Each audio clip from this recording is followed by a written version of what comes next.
পিরোজপুর পৌর এলাকায় সুপেয় পানির সংকটে বিপর্যস্ত হয়ে পড়েছে জনজীবন। প্রতি ঘন্টায় 10 লক্ষ লিটার পানির চাহিদা থাকলেও শোধন হচ্ছে মাত্র 2 থেকে 2.5 লক্ষ লিটার। খাবার পানির ঘাটতিতে জনদুর্ভোগ পৌঁছেছে চরমে। পিরোজপুর থেকে শফিকুল ইসলামের তথ্য ছবিতে আরো জানাচ্ছেন আসিফুর রহমান সাগর। ভিশন এসি নিয়ে এলো মানিব্যাগ গ্যারান্টি অফার। 1 মাস ব্যবহার করে সন্তুষ্ট না হলে সম্পূর্ণ টাকা ফেরত। প্রায় 200 বছর আগে থেকেই পিরোজপুরের মানুষের মাঝে সুপেয় পানি সরবরাহের জন্য বিভিন্ন এলাকায় নির্ধারিত পুকুর ও নলকূপ ছিল। সময়ের সাথে সাথে চাহিদা বাড়ায় পিরোজপুর পৌরসভায় 1983 সালে চালু করা হয় পানি শোধনাগার। বর্তমানে প্রতি ঘন্টায় উৎপাদন 2.5 লক্ষ লিটার। এর বিপরীতের চাহিদা 10 লক্ষ লিটার।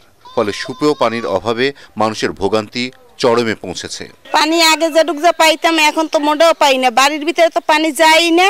পর্যাপ্ত পানি আমরা পাচ্ছি না এবং প্রচুর পরিমাণে মানুষজন পানির অভাবে পানি ছাপলের লাইন দেওয়াগুলো খুলে ওইখান থেকে পানি নিচ্ছে। গোসল, বাচ্চাদের গোসল, তারপরে মনে করেন তীব্র গরমের ভিতরে পানির সংকটটা চরম আকার ধারণ করছে, যাতে আমরা দুর্বিষহ জীবনযাপন করছি। ছোট পাইপ দিকে ও থেকে কোনো সমন্বয় হয় না, কেউ আধা কলস, কেউ 1 কলস কোনো রকম পানি পায়। জনস্বাস্থ্য বিভাগ বলছে সমাধানে নেওয়া হয়েছে উদ্যোগ। চলছে একটি প্রজেক্টের সম্ভাব্যতা যাচাইয়ের প্রক্রিয়া। তবে দ্রুত সমস্যা সমাধানের কোনো উপায় তাদের কাছে নেই। ইতিমধ্যে আমাদের পরামর্শ প্রতিষ্ঠান পিরোজপুরে কাজ করছে, তারা সম্ভাব্যতা যাচাই করছে যে কোথা থেকে পানিটা দিলে সবচেয়ে ভালো হয়।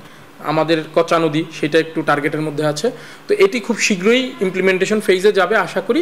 এ মৌসুমে খাল বিল শুকিয়ে যাওয়ায় সংকট আরও তীব্র হয়ে উঠেছে। সুপেয় পানির সমস্যা দ্রুত সমাধানের দাবি জানিয়েছেন এলাকাবাসী। Bureau report, ATN Bangla.